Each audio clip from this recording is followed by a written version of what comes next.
The Imperial Guard is breaking.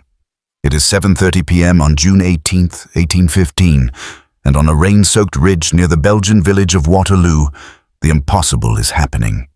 Napoleon's Garde Impériale, the elite veterans who have never, in 20 years of warfare, retreated from a battlefield, are falling back in disorder.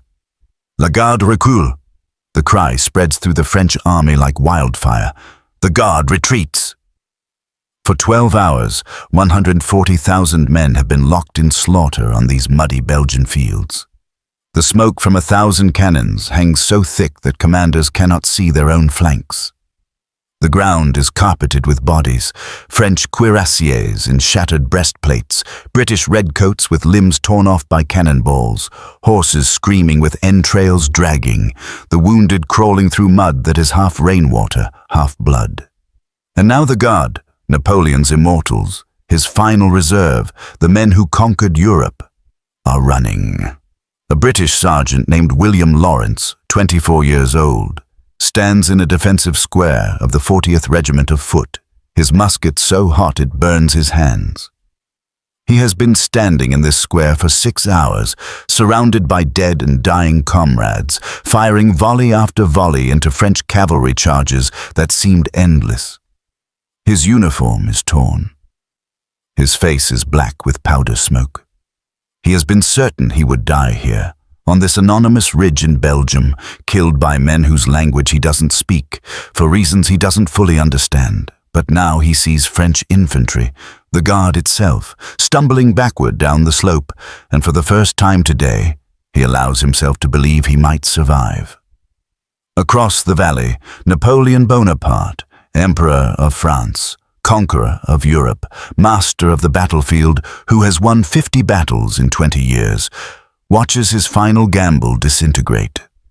He is 46 years old, but looks 60, his face pale and puffy, his body racked by hemorrhoids and possible stomach cancer that make riding a horse agony. He has staked everything on this battle, his empire, his dynasty, his legend, and he is losing. From the east, Prussian columns are flooding onto the battlefield. 50,000 fresh troops under 72-year-old Field Marshal Gebhard von Blücher, arriving after a forced march through mud that would have defeated a younger man. Blücher has promised Wellington he would come. Against all odds, through rain and exhaustion and French harassment, he has kept that promise. The French army, already exhausted, already bleeding from a dozen wounds, cannot fight on two fronts. Cohesion breaks, units dissolve, panic spreads.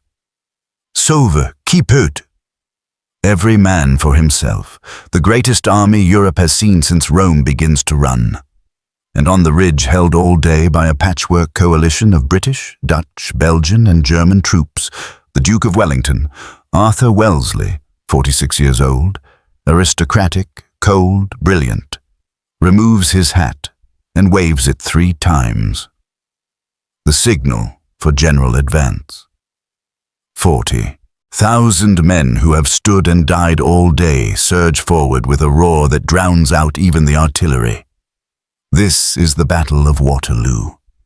This is where Napoleon's empire ends.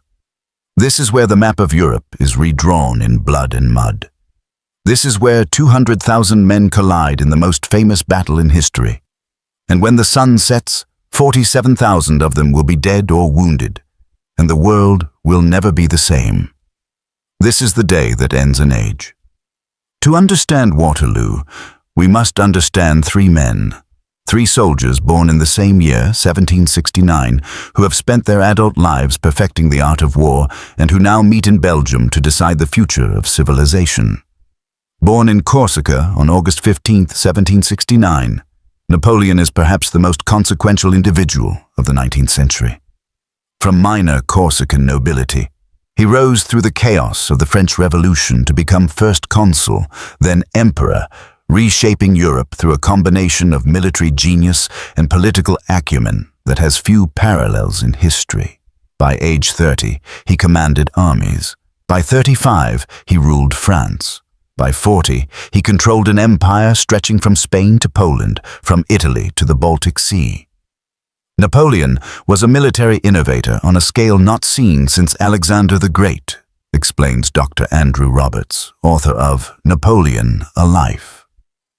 He didn't just win battles, he revolutionized warfare. Core system, living off the land, rapid movement, concentration of force at decisive points. He wrote the textbook that every general studied for the next century. But empires built on conquest are fragile.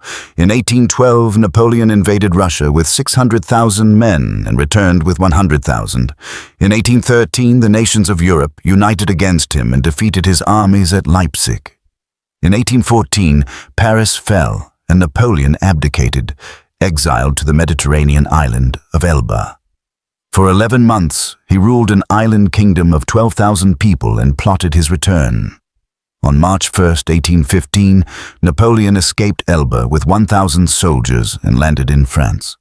The Bourbon King Louis XVIII sent armies to arrest him. When Napoleon confronted the troops, he opened his coat and shouted, "Soldiers of the 5th Regiment, if there is one among you who would kill his emperor, here I am."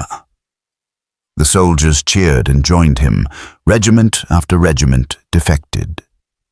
Marshal Ney, who had sworn to bring Napoleon back in an iron cage, went over to his former emperor. 3 weeks later, Napoleon entered Paris in triumph while Louis XVIII fled to Belgium. This period, March to June 1815, is called the 100 Days. But Europe would not accept Napoleon's return. Britain, Prussia, Austria, and Russia, the 4 great powers, immediately declared war. They began assembling armies totaling over 700,000 men to invade France and crush Napoleon permanently. Napoleon's only hope is to strike first, to defeat the coalition armies in detail before they can unite, to win such a spectacular victory that the coalition fractures politically, and he can negotiate peace from strength. It is a desperate gamble, but Napoleon has made desperate gambles before and won.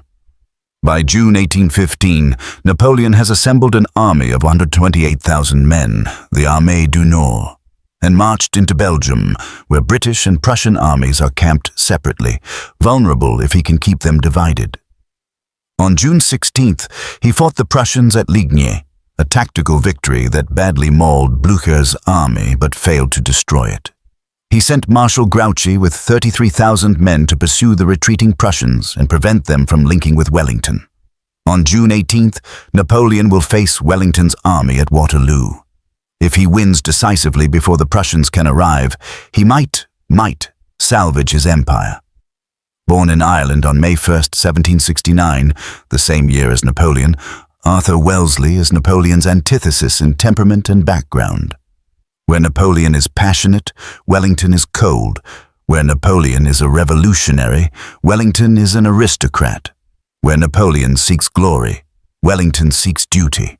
Wellington's military career begins in India, where he defeats numerically superior forces through careful planning and tactical brilliance.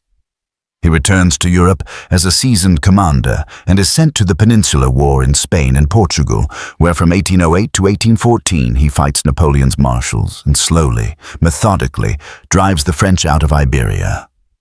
Wellington was a defensive genius, notes Professor Rory Muir, Wellington biographer. He understood terrain, could choose positions that maximized his strengths and enemy weaknesses, and had extraordinary coolness under fire. He wasn't flashy like Napoleon, but he never lost a major battle.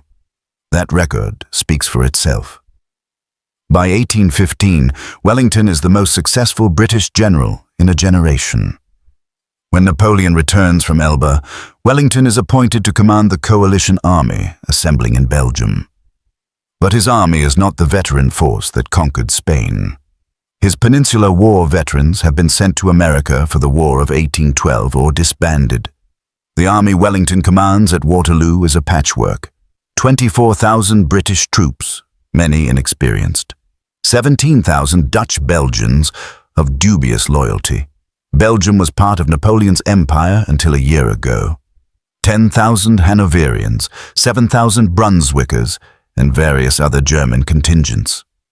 It totals about 68,000 men, but Wellington trusts perhaps half of them. Still, Wellington has advantages. He chooses the battlefield, a ridge south of Waterloo that provides cover for his infantry and fields of fire for his artillery.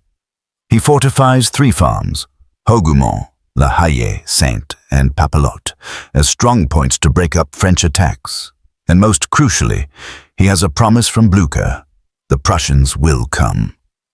Born June 16, 1742, Gebhard von Blücher is 72 years old in 1815, ancient by the standards of Napoleonic warfare. He should be retired. He should be sitting in a comfortable estate telling war stories.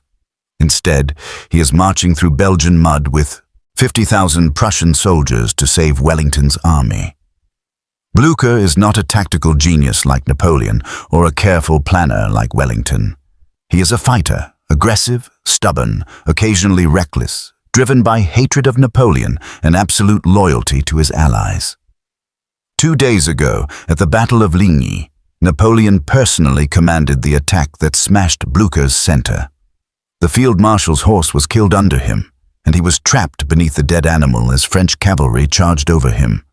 Only desperate action by his staff saved him from capture or death. He is bruised, battered, and by his own admission smells of gin and rhubarb, the medications his doctors gave him for his injuries. He should rest. He should withdraw to safety. Instead, he has promised Wellington he will come to Waterloo, and he is coming. Blücher represented something crucial that Napoleon underestimated, explains Dr. Peter Hofschröer, specialist in Prussian military history. He represented coalition unity. Napoleon won previous wars by dividing his enemies politically, making separate pieces. Blücher refused to abandon Wellington regardless of his own army's condition. That unity, that stubbornness, is what defeated Napoleon in the end. These 3 men, Napoleon, Wellington, Blücher, will decide the fate of Europe on a muddy ridge in Belgium.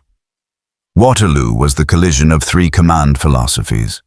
Napoleon, aggressive, opportunistic, relying on his genius to exploit mistakes. Wellington, defensive, methodical, refusing to be drawn into disadvantageous combat. Blücher, stubborn, loyal, advancing because he'd given his word. The interaction of these 3 personalities, as much as the soldiers' courage, determined the outcome. Professor Charles S. Dale, University of Liverpool. The path to Waterloo begins not in 1815 but in 1789, with the French Revolution that tore down the old European order and sent shockwaves across the continent. For 23 years, 1792 to 1815, Europe has been at war almost continuously. Revolutionary France fighting the monarchies of Europe, the rise of Napoleon, the conquest of Italy, Germany, Spain, the invasion of Russia, the retreat, the formation of the 6th Coalition, the abdication. By 1814, Europe was exhausted. Millions were dead. Entire regions were devastated. The great powers, Britain, Russia, Austria, Prussia, met in Vienna to reconstruct the political order, and then Napoleon escaped from Elba. Napoleon's return in March 1815 is so rapid, so bloodless, that it shocks Europe. Louis XVIII flees. The French army rallies to Napoleon. Within 3 weeks, the emperor is back in the Tuileries Palace, issuing decrees, assembling armies, preparing for the war everyone knows is coming. But Napoleon's position is desperate. France is exhausted. The economy is strained. Public enthusiasm for renewed war is limited. And a raid against him is virtually the entire continent. His only option is to attack before the coalition armies assembling in Belgium, Germany, and Italy can unite and invade France. In early June, Napoleon marches the Armée du Nord into Belgium with stunning speed. Wellington and Blücher are caught partially by surprise. Their armies are scattered across Belgium, billeted in towns, not concentrated for battle.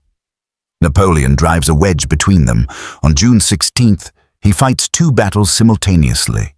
He personally commands at Ligny against the Prussians, while Marshal Ney engages Wellington's forces at Quatre Bras. Ligny is a tactical victory. Napoleon mauls the Prussian army, inflicting 25,000 casualties, but not the decisive destruction he needs. The Prussians retreat north in relatively good order, still combat effective. Quatre Bras is inconclusive. Ney fails to break Wellington's position. Napoleon makes a crucial decision. He sends Marshal Grouchy with 33,000 men to pursue the Prussians and prevent them from linking with Wellington. He assumes Grouchy will keep the Prussians occupied while he destroys Wellington's army. This assumption will prove catastrophic. On June 17th, Wellington withdraws to a position he has previously scouted, a ridge south of the village of Waterloo, north of the Brussels-Charleroi road. It is a good defensive position, a reverse slope that shelters his infantry from direct artillery fire, with strong points to channel French attacks. He deploys his army and waits. Napoleon arrives that evening and deploys opposite Wellington's ridge. The Emperor is confident. He has 72,000 men against Wellington's 68,000. He has numerical advantage in artillery, 246 guns to Wellington's 156. He has the finest heavy cavalry in Europe. He has the Imperial Guard, his elite reserve. He believes Wellington is trapped, that the British general will be forced to stand and fight, and that one more victory will break the coalition and salvage the empire. That night, it rains. A tremendous thunderstorm turns the fields into mud. The rain falls in sheets, turning the Belgian countryside into a morass. French and Exiles. Allied soldiers huddle in whatever shelter they can find, under wagons, in ditches, beneath soaked greatcoats. There is no dry firewood. Rations are limited. Everyone is cold, wet, miserable. Sergeant William Lawrence of the British 40th Regiment crouches in a ditch with his company, his uniform soaked through, his musket wrapped in oilcloth to keep the lock dry. Around him, men try to sleep in the mud, knowing that dawn will bring battle. Lawrence joined the army 10 years ago, at age 14, to escape poverty in Dorset. He has fought in the peninsula, has been wounded twice, has seen more death than most men twice his age. But tonight, on this rain-soaked ridge, he feels the old fear creeping back. "Think we'll be here tomorrow night, Sergeant?" asks a young private named Tom Parsons, 18 years old, on his first campaign.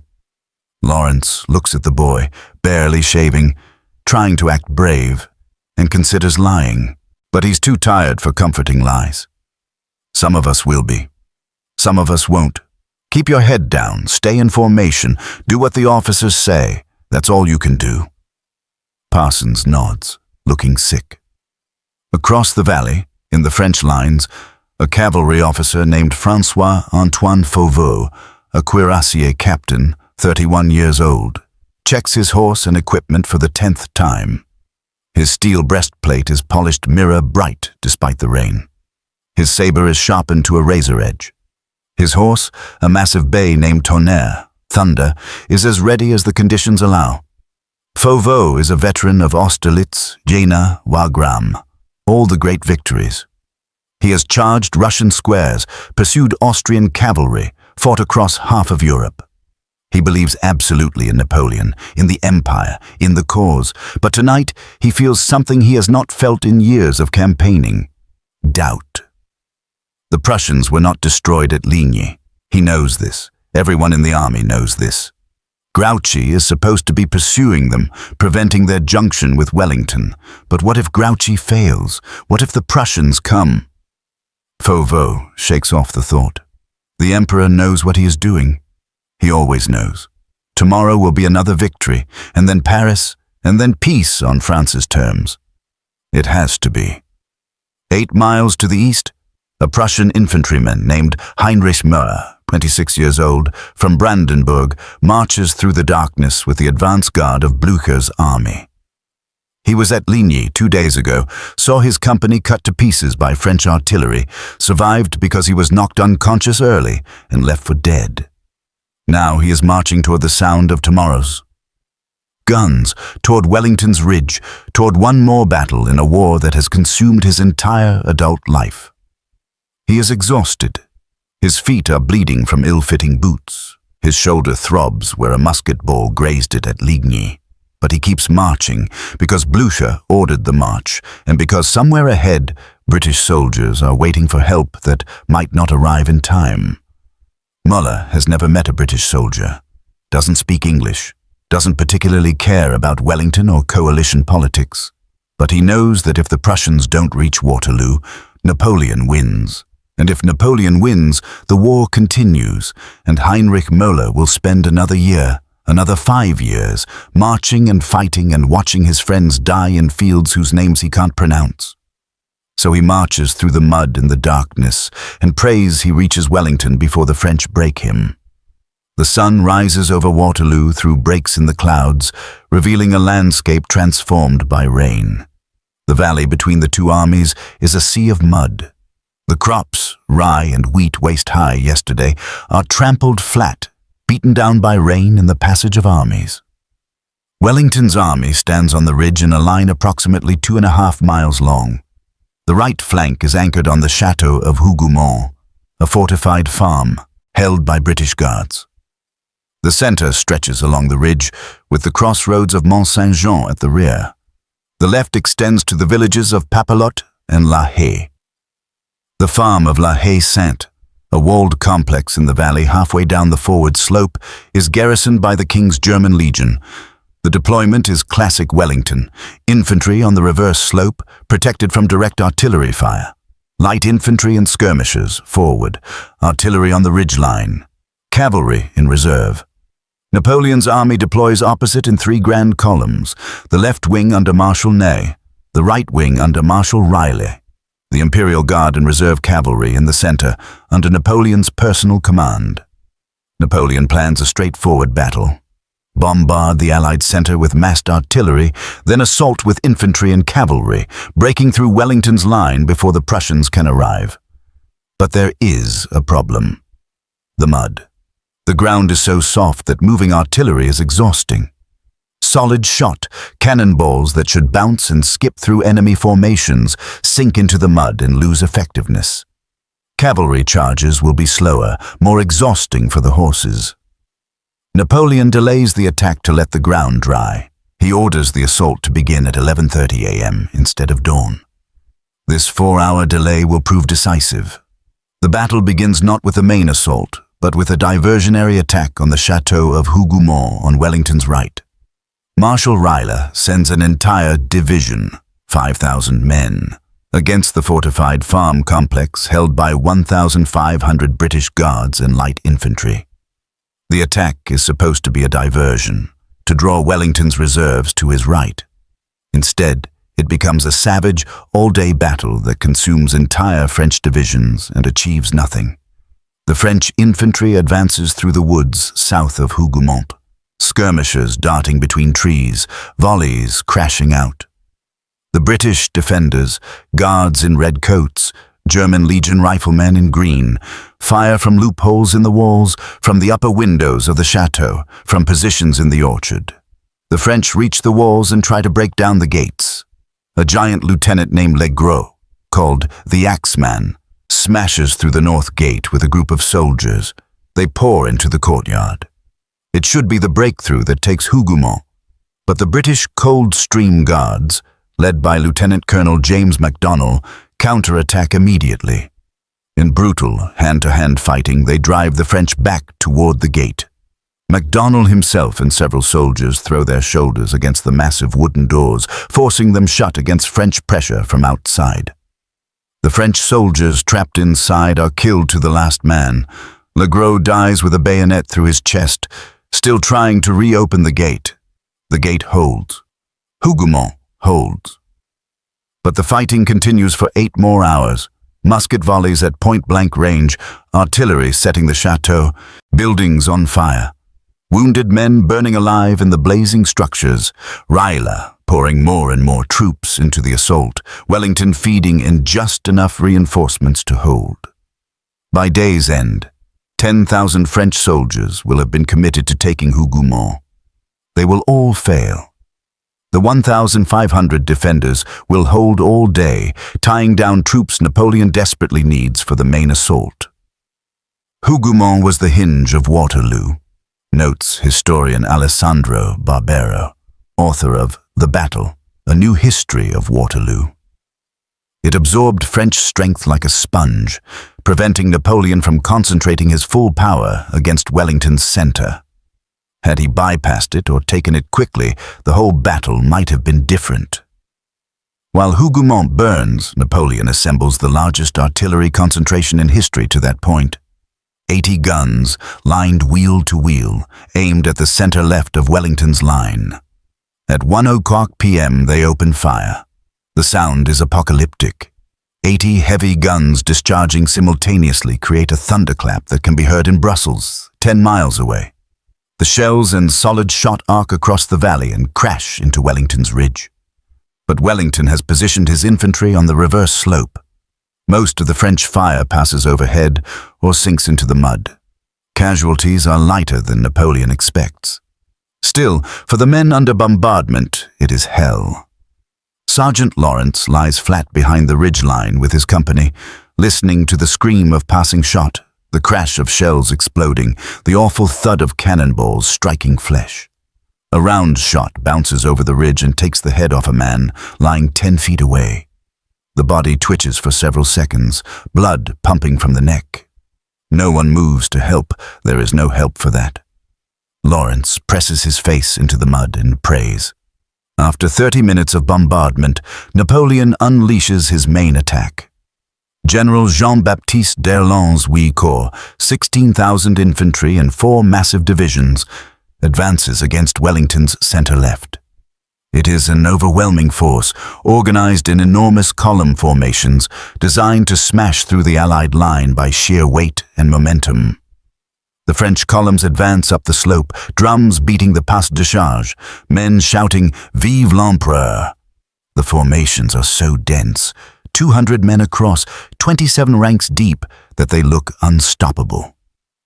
Wellington's Allied infantry, Dutch Belgians and Hanoverians, fire volleys, and then, faced with this massive formation, begin to waver.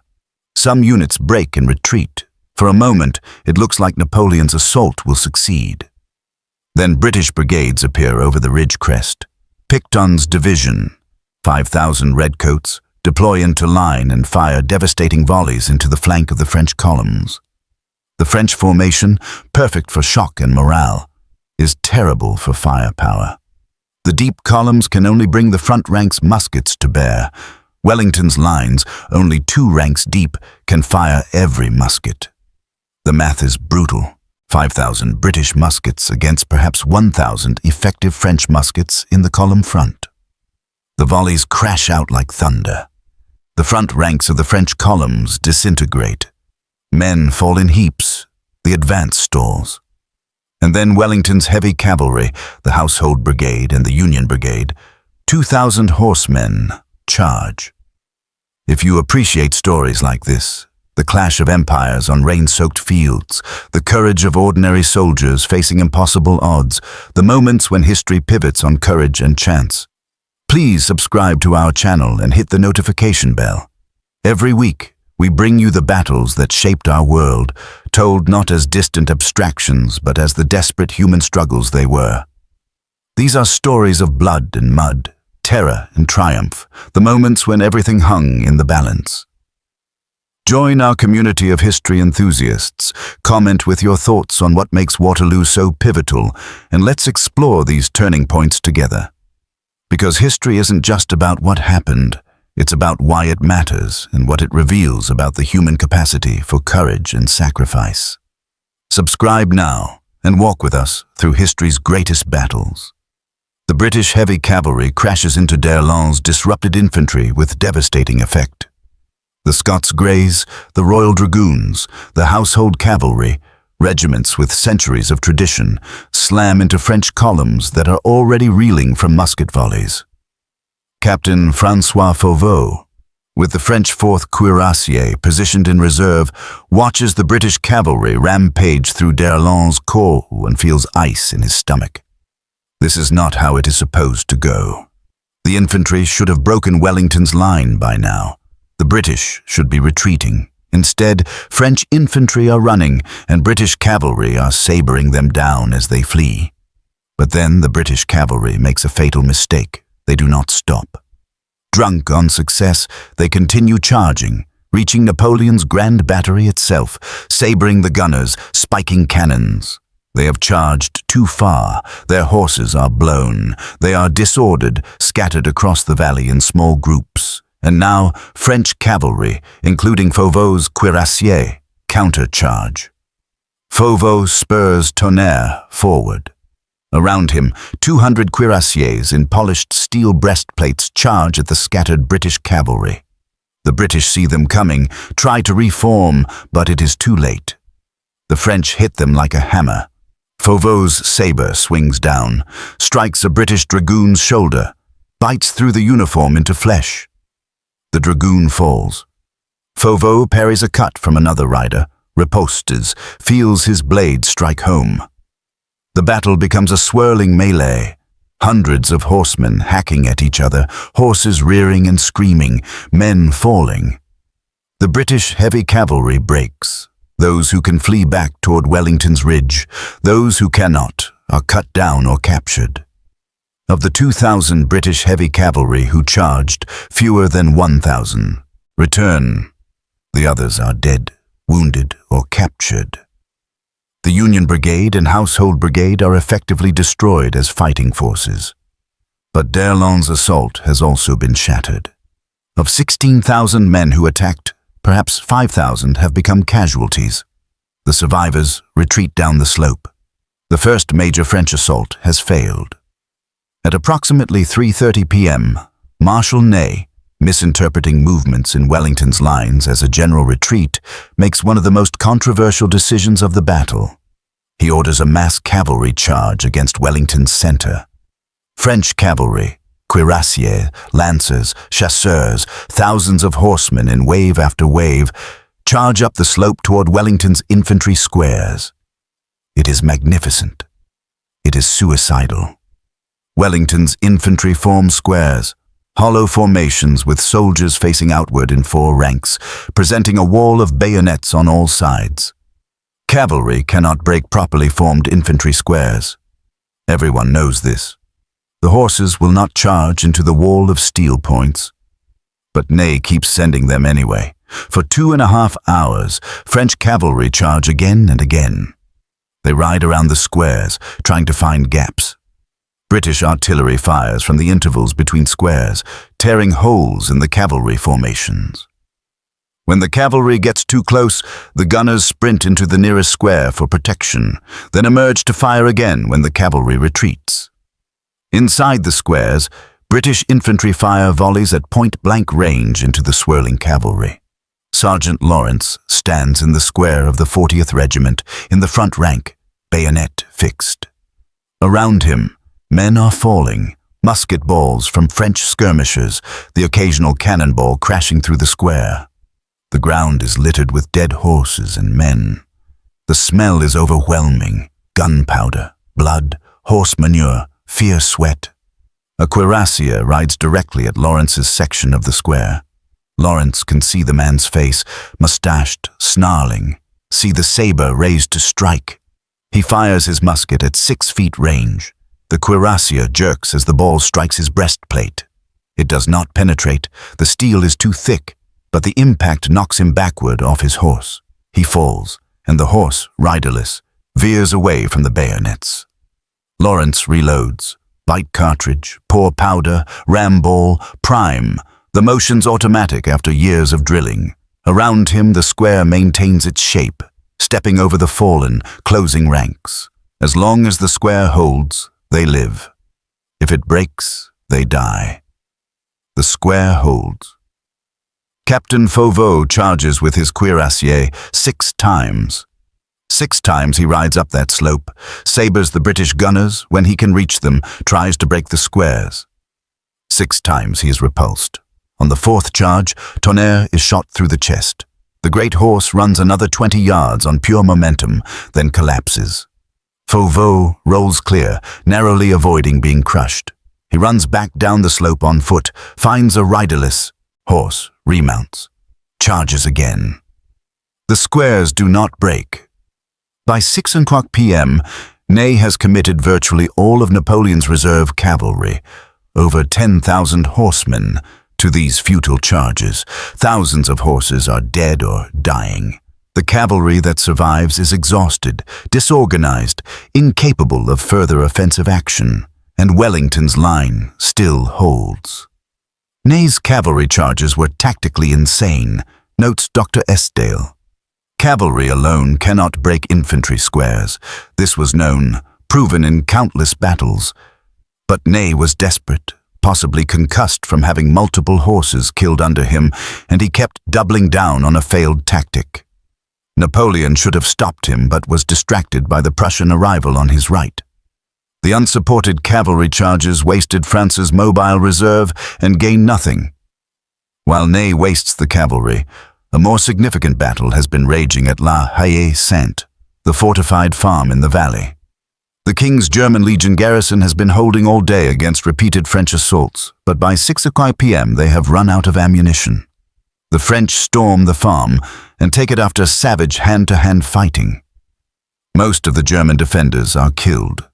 From La Haye-Sainte, French artillery and infantry can now fire directly into Wellington's center at close range. The Allied line begins to buckle. Units are taking horrific casualties. Wellington commits his last reserves. The battle is balanced on a knife's edge. By 6 o'clock p.m., Wellington's army is in desperate condition. His cavalry is wrecked. His infantry has been standing under fire for 7 hours. Ammunition is running low. Casualties are mounting, perhaps 15,000 dead and wounded already. But Napoleon is in worse shape. D'Erlon's corpse is shattered. The cavalry is exhausted. And most critically, the Prussians are arriving. All day, Prussian columns have been marching toward Waterloo. Blücher, 72 years old, bruised from Ligny, suffering from various ailments, rides at the head of his army, urging them forward. At 4:30 p.m., the first Prussian troops, von Bülow's Four Corps, appear on Napoleon's right flank near the village of Planchenoit. Napoleon is forced to detach troops to hold them off. By 6 o'clock p.m., he has committed the Young Guard, part of his reserve, to fighting the Prussians, preventing him from using those troops against Wellington. More Prussian corps are arriving every hour. By 6:30 p.m., 30,000 Prussians are engaged. By 7 o'clock p.m., that number will be 50,000. Napoleon is now fighting on two fronts. His window of victory is closing. Private Heinrich Müller advances through the village of Planchenoit with his battalion, musket at the ready. The village is a maze of stone buildings and narrow streets, now filled with smoke and the crack of musket fire. French infantry, the Young Guard, defend every building. The Prussians have to clear them house by house, room by room. Müller kicks in a door, enters a house, finds two French soldiers trying to reload. He bayonets one before the man can bring his musket to bear. The other fires and misses. Müller's comrade shoots him. They move to the next building. The fighting is brutal, primitive. Bayonet and musket butt, close-quarter wrestling, men killing each other in rooms where families lived days ago.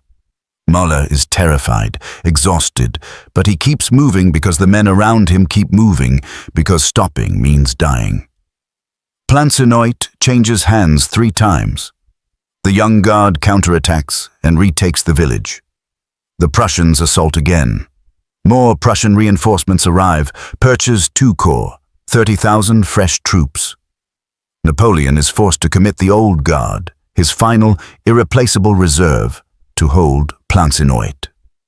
2 battalions of Grenadiers à Pied retake the village one final time. But this commitment means those troops cannot be used against Wellington. Napoleon has 1 card left, the Middle Guard, 5 battalions of veteran infantry, approximately 3,000 men. He will stake everything on one last attack. Napoleon rides forward personally to address the Middle Guard, 5 battalions of veterans in their distinctive bearskin caps and blue greatcoats. These are men who have fought at Austerlitz, Jena, Friedland, Wagram. They have never retreated. They have never failed. The Emperor needs one more effort, Napoleon tells them. Break the English, and the battle is won. Paris is ours. France is saved. Forward, the Guard. Vive l'Empereur, the roar from 3,000 throats. The Guard forms into battalion columns and begins the advance up the slope toward Wellington's center right, where the Allied line is thinnest after hours of attrition. They march in perfect formation, drums beating, officers leading from the front. Even Wellington's veterans are impressed by the spectacle. The British cannon fire into the columns, tearing holes. The Guard closes ranks and continues. British musketry crashes out. The Guard returns fire and continues advancing. They reach the ridgeline. British and Dutch Belgian units, already battered, begin to fall back. The Imperial Guard is breaking through. And then British Guards Brigade, 1,500 men who have been lying flat behind the ridgeline to avoid artillery, stand up at a range of 30 yards. Their commander, General Peregrine Maitland, gives the order that will echo through British military history. Now, Maitland, now's your time. Up, Guards, and at them. 1,500 British Guards rise as one and fire a devastating volley directly into the flank of the leading French Guard battalion. At 30 yards, with every musket ball finding a target in the packed French formation, the volley is catastrophic. The French battalion staggers, officers fall, ranks dissolve, the British Guards charge with bayonets, the French Middle Guard, veterans of 20 years of victory, breaks. They do not just retreat, they run. La garde recule. The cry spreads across the French army like wildfire. When the Imperial Guard breaks, French morale disintegrates completely. This has never happened before. The Guard does not retreat. The Guard does not fail. But now they are running, and if the Guard can be beaten, then the battle is lost. Wellington sees the moment. He removes his hat and waves it 3 times, the signal for general advance. 40,000 Allied troops surge forward with a roar. The French army, already exhausted and demoralized, collapses into rout. Sauve qui peut. Every man for himself. What had been an army becomes a mob. Soldiers throw away their weapons and run. Units dissolve. Panic spreads. On the French right, more Prussian troops are arriving, Ziethen's E-Corps, fresh and eager. They crash into the French flank, turning retreat into catastrophe. Napoleon tries to rally squares of the Old Guard to cover the retreat, but it is hopeless. The battle is lost. The Empire is lost. At approximately 8:15 p.m., with his army disintegrating around him, Napoleon leaves the battlefield, heading south toward Paris. The Battle of Waterloo is over. As darkness falls on June 18, 1815, the battlefield of Waterloo is a vision of hell. Approximately 47,000 men are dead or wounded, nearly 25,000 French, 15,000 Allied, 7,000 Prussian. The field is carpeted with bodies, some in formations where they fell, others scattered individually across the mud. The wounded cry for help, for water, for their mothers. Many will lie on the field all night before help arrives.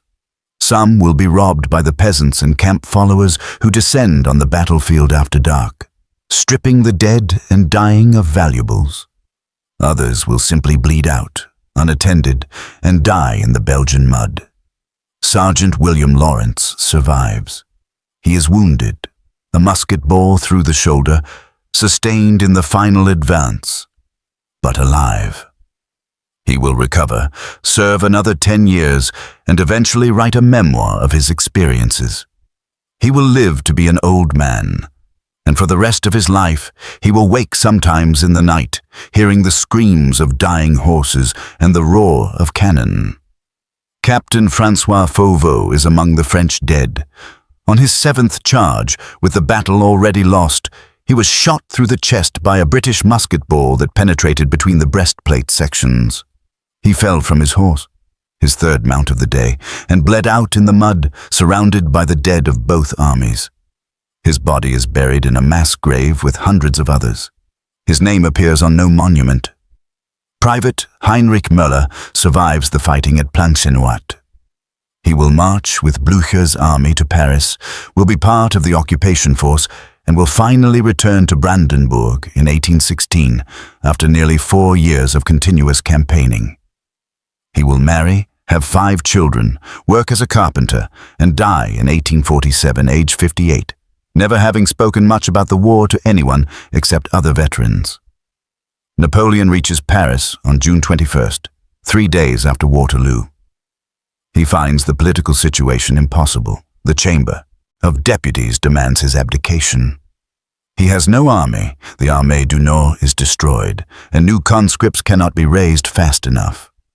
On June 22, 1815, Napoleon abdicates for the second time. He attempts to escape to America, but is captured by the British. This time, there will be no comfortable Mediterranean exile. The British government decides Napoleon must be placed somewhere escape is impossible.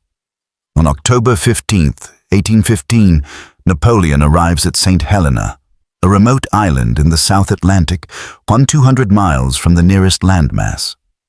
He will spend the remaining 6 years of his life there, writing memoirs, complaining about his treatment, growing increasingly ill. He dies on May 5, 1821, at age 51, possibly from stomach cancer, possibly from arsenic poisoning. The subject is still debated. His last words are reportedly, France, armée, tête d'armée, Josephine, France, army, head of the army, Josephine. The eagle who conquered Europe dies caged on a rock in the Atlantic. The Congress of Vienna and the New Europe. With Napoleon defeated permanently, the Congress of Vienna completes its work of reconstructing Europe. The map is redrawn. France is reduced to its 1792 borders and occupied by Allied troops for 5 years. The Bourbon monarchy is restored. Louis XVIII returns. The Netherlands is created as a buffer state against France. Prussia gains territory in western Germany, Austria dominates Italy, and southern Germany, Russia expands in Poland. More importantly, the great powers create the Concert of Europe, a system of regular diplomatic conferences to manage disputes and prevent future continent-wide wars. The post-Waterloo settlement was remarkably successful, notes Professor Paul Schroeder, diplomatic historian. Despite tensions and crises, there was no general European war for 99 years, until 1914. The Congress system, born from the ashes of Waterloo, created the longest period of great power peace in European history. Wellington and Blücher meet on the battlefield the evening of June 18th at a place called La Belle Alliance. They embrace, and Blücher, who speaks no English, reportedly says in French, "Mein lieber Kamerad," my dear comrade. Wellington proposes naming the battle La Belle Alliance to commemorate the coalition that won it. Blücher insists it be called Waterloo, after Wellington's headquarters village. Wellington's name prevails in English-speaking history. German and Prussian accounts often call it Belle Alliance. Wellington returns to Britain a hero, is made a duke, he was already a marquess, and enters politics. He serves as Prime Minister 1828 to 1830 and remains a dominant figure in British life until his death in 1852 at age 83. He is given a state funeral and buried in St. Paul's Cathedral. Blücher returns to Prussia, is feted as a hero, and retires to his estates. He dies in 1819, age 76, still active and vigorous until the end. Frederick William III of Prussia orders that all Prussian regiments stand at attention at the hour of his death, no matter where they are or what they are doing. The 47,000 casualties at Waterloo are only a fraction of the total cost of the Napoleonic Wars. Between 1803 and 1815, approximately 3.6 million people died in the war across Europe. Soldiers, civilians, victims of famine and disease caused by the constant warfare. Entire villages lost their young men. Economies were shattered. Regions of Germany, Italy, and Spain were devastated by years of occupation and requisitioning. But by 1815, Europe was exhausted. The concert of Europe, for all its conservative politics and suppression of democratic movements, gave the continent something it desperately needed: peace. Waterloo was the last great battle of the Napoleonic era, but its significance extends far beyond military history. It established the balance of power system that kept Europe relatively peaceful for a century. It ended the age of revolution and began the age of reaction. It proved that coalitions, if they held together, could defeat even the greatest military genius. In many ways, the world we live in, the importance of international cooperation, the limits of individual ambition, the terrible cost of total war, was shaped on that muddy Belgian ridge. Dr. Andrew Roberts. The battlefield at Waterloo is a farm today. Tourists visit the Lion's Mound, a massive artificial hill built by the Dutch on the spot where the Prince of Orange was wounded. The farms of Hougoumont and La Haye-Sainte have been restored. Monuments dot the landscape, commemorating regiments and nations and individual acts of courage. But walk through the fields when they're plowed in spring, and you can still find artifacts: musket balls, uniform buttons, fragments of bone. The blood has long since washed away. The screams have faded into silence. The men who fought here are dust. What remains are questions that echo across 2 centuries. Napoleon was, by any measure, one of history's great military minds. He won 50 battles in 20 years. He revolutionized warfare. He dominated Europe. But at Waterloo, genius was not enough. He faced an opponent, Wellington, who refused to fight Napoleon's kind of battle, who used defensive tactics that neutralized French advantages, who remained calm under pressure that would shatter most commanders. He faced an ally system, the coalition, that this time would not fracture, that would not make separate peace, that would keep its promises even when keeping them was hard. He faced logistics and terrain and weather that limited his options, turned his strengths into weaknesses, made his experience almost a liability because he kept expecting the battlefield to behave as battlefields had before. Waterloo teaches us that individual brilliance has limits, reflects Professor Esdale. Napoleon thought he could win through his genius alone, as he had so many times before. But warfare is not just about the general. It's about logistics, morale, coalition politics, chance. Wellington understood his own limitations and compensated through careful preparation.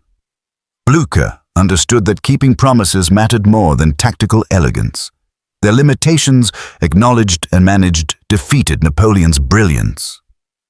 Wellington's great strength at Waterloo was not tactical brilliance. It was simply refusing to break. For 12 hours, his army stood under bombardment, cavalry charges, infantry assaults that would have shattered most forces.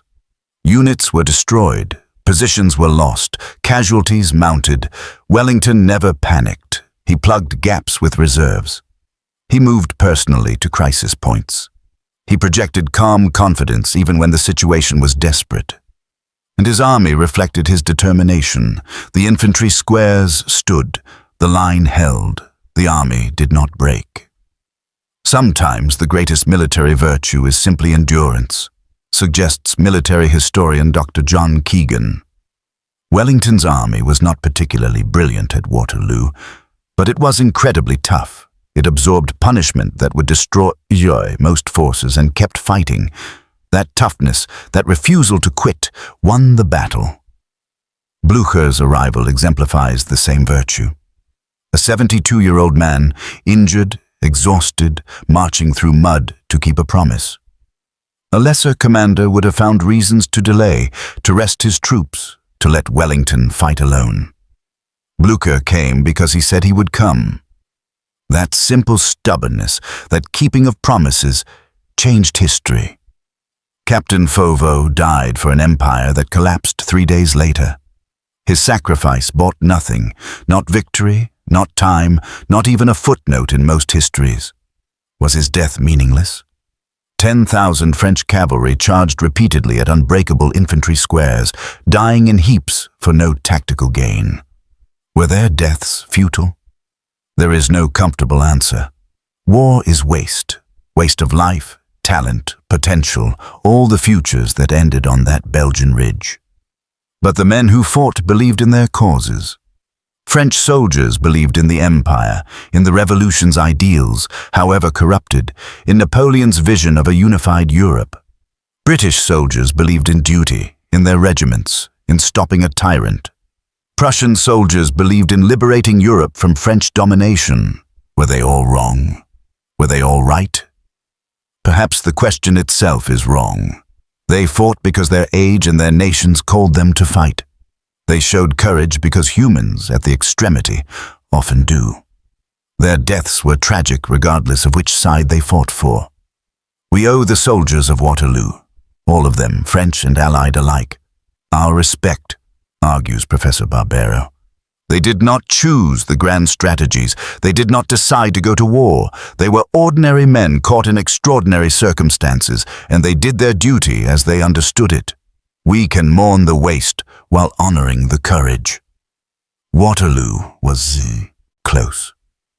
If the ground had been drier, if Napoleon had attacked at dawn, if d'Erlon's assault had broken Wellington's line, if Ney had not wasted the cavalry, if Grouchy had prevented Blücher's arrival, if any of a dozen factors had been different, Napoleon might have won.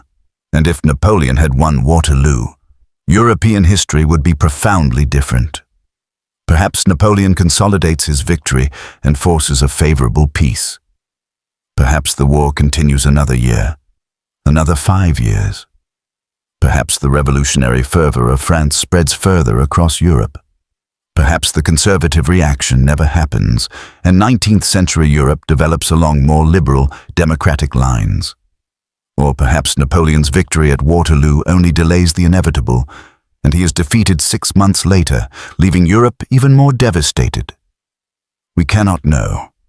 History is not a laboratory where we can run experiments.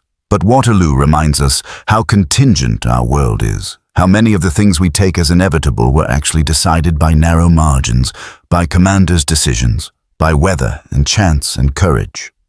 The world we live in was not inevitable, reflects Dr. Roberts. It was created by specific people making specific choices at specific moments. Waterloo is one of those moments. The European order that emerged from that battle, the balance of power, the concert system, the long peace, shaped the 19th century, which shaped the 20th, which shaped us. Understanding that contingency, that fragility, is essential to understanding history. Picture the field at Waterloo on the evening of June 19, 1815, one day after the battle. The armies have moved on, Wellington's troops pursuing the French, Prussians marching toward Paris, the defeated fleeing in disorder. Left behind are the wounded who cannot be moved, the dead awaiting burial, the local peasants beginning the grim work of clearing the battlefield. A British soldier, perhaps Sergeant Lawrence, wounded but alive, sits on the ridge and looks across the valley. Yesterday, this was the most important place on earth. Empires hung in the balance. The fate of millions was decided here. Today, it is just a field. A muddy, corpse-strewn field, no different fundamentally from 1,000 other fields across Belgium. Except for what happened here. Except for what it means. Lawrence pulls out the letter he wrote to his mother before the battle. The letter he never sent because he survived. He reads it by the fading light. Dear Mother, if you receive this, I have fallen in battle. Do not grieve over much.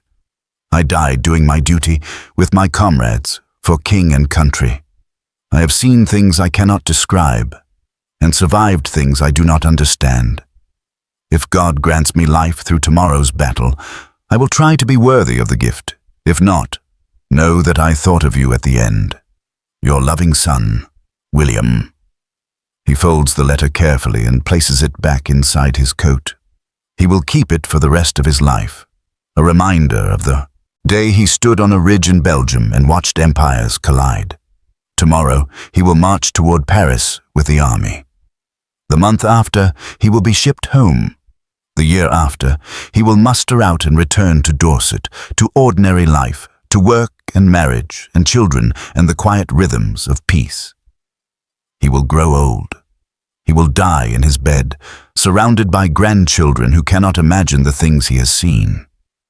But tonight, on this ridge, as the sun sets on the bloodiest day of his life, William Lawrence is simply grateful to be alive, to have survived when so many did not, to have one more chance at all the ordinary, beautiful things that make life worth living. The battle is over. The dying continues. But for Lawrence, for thousands of survivors on both sides, the war is finally, mercifully, ended. And in the coming peace, imperfect, unjust in many ways, but still peace, Europe will rebuild, will heal, will create the world their children will inherit. Waterloo is where that world was born, in blood and mud, and the courage of ordinary men who did extraordinary things because history demanded it.